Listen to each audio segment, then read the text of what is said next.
COVID-19 has had a devastating impact on the magazine industry. Struggling even before the pandemic, some magazines have been forced to go digital while others shut down completely. Vickers Pretorius is editor at Home Magazine, publishing under Media 24. A very good morning to you. It's been a pretty tough time. Tell us what it is that you've had to do to adapt to these extraordinary times. Yeah, no, I mean, as you've just said, I mean, it has been devastating on some magazines, but it is good news to say that some magazines are indeed still thriving. I'm happy to say that Tuis and Home, we publish in Afrikaans and English, is one of those. We have had a few changes this year. You might have read about that in the news. Media 24 made, I think, quite a groundbreaking decision to outsource the content production of the magazines, especially the monthlies division. So Tuis and Home is part of the monthlies division within Media 24. And indeed, we did close down some of the titles there, but many of the titles are now just formally outside of Media 24. So, as you've said, we publish under Media 24's name. We have an official contract with them, but we have set up little small teams, and we are all still working from home, and we are producing the magazines like that. So Media 24 does the distribution, they pay us a publishing fee, and we produce the content for these magazines. And that's actually a very good strategy because, as you would know, corporate costs are quite high.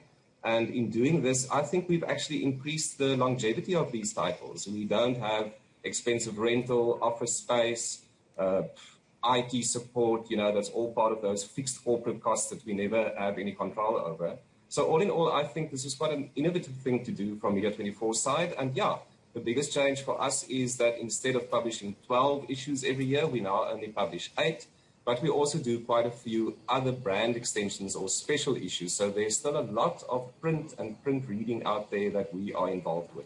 Okay, so I mean, COVID has really pushed people to downscale and think a whole lot smarter. You say that the magazine is thriving. I mean, what is it that people want now? Have their reading habits changed under COVID-19? I mean, I should imagine anything to do with a home is a win, is a sure bet. No, absolutely. Look, I mean, I've said I was a guest speaker at a webinar a while ago, and I made the comment that 2020 for many people was a year of reimagining. And I mean, I'm sure you can attest to this as well. Many of us, if not almost all of us, had to rethink the ways we operate. Whether you are a retail shop, whether you are a print publication, or whether you are in the good position to be an online delivery store, I mean, whether it's good or bad, people had to make those shifts and think new about how they're going to approach this year. So, yeah, I mean, in terms of the home space, I've said this so many times, all of us, for many months, were stuck in our homes. And you know what happens when you sit at your desk, which is actually your dining room table, and you start noticing things that before you never noticed and things that never bothered you. And suddenly those lists started forming. And I think that's what's good specifically for us. We are by far the biggest home decor magazine in the country. We are in the top 5 magazines in the country in terms of circulation per issue. We have seen a very sort of good response from people because people are investing in their homes. It's the space where they are more than ever. Myself, I'm actually not sitting at home at the moment because I'm also doing a little renovation because, as I said, if you realize that things have been bothering you, I think this is the year to actually fix it. And that's what I'm also picking up from our readers. And I think that's why specifically our brand has actually done quite well in this time.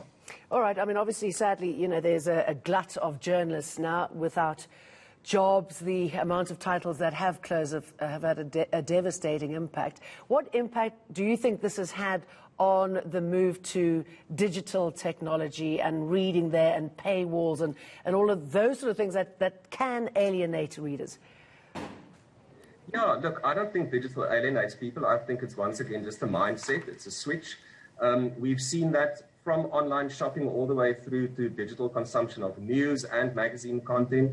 Look, Media 24 is a future-fit company. We have always prepared for this. We have a paywall on the Afrikaans side, Netwerk 24, where all Tuis, the Afrikaans content, is available behind the paywall. It's there as a PDF downloadable or PDF format magazine, but also as simple web articles.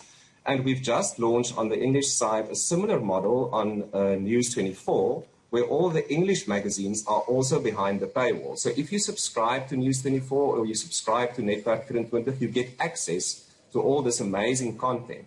And to your point that many journalists have lost their jobs, it's important to note that many have lost their jobs, indeed, but many of us, like myself, actually also got the job back, so we are not formally employed by Media24 as full-time employees, but we are contracted. We call ourselves OCPs, outsourced content producers.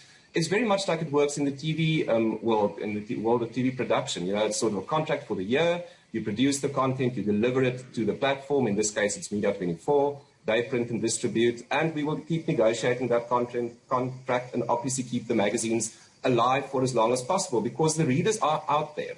I've said this so many times. People want to be right because so many people have predicted that print is dead. I'm going to say it here on TV. Print is not dead. Print might have challenges like many other industries in the world, in the country, but I think we have been quite innovative in addressing those, and we are making plans. Very few titles in Media24, indeed, were completely shut down. It was quite devastating to see what happened at Caxton and also at Associated Media.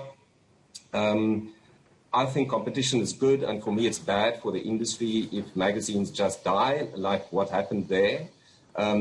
I'm not going to comment on their business strategies, but I do think that there were titles that definitely still have lots of life in them. And Vicky, sorry, I'm going to have to cut it short there because we've run out of time, but I'm going to reiterate what you said. Print is not dead, and it's fantastic news that people are still desperate to read. Thank you.